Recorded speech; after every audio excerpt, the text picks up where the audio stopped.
Hello mga kasweet, eto na po, bumagsak na po yung ulan, oh. Ayan, first one for the year 2023. Ganyan po ka kakuripot ang ulan dito sa amin. Bagyo pa ito, no? Yung si Hurricane Hilary.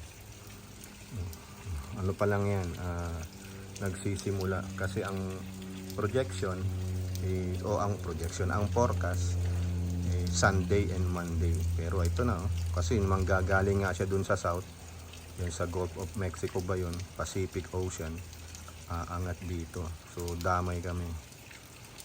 Wala munang gala-gala kasi may flash flood warning, may ano nga ngayon, no? Yung thunderstorm, kulog at kidlat.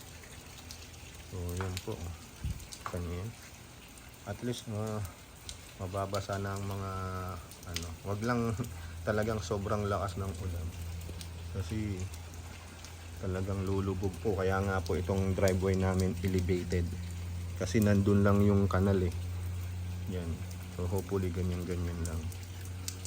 Okay, so mamaya pag lumakas ito, videohan ulit natin. First one sa taong 2023. Bibihira pong naulan dito kasi disyerto tong lugar namin. Talagang ang electric bill nga namin ngayon almost $600. Yes, patay ang bulsa. Panay ang ikot ng AC. Di po ba? Ayun. Ano yung namin? Sira na. Siya po. Later na. Bye-bye.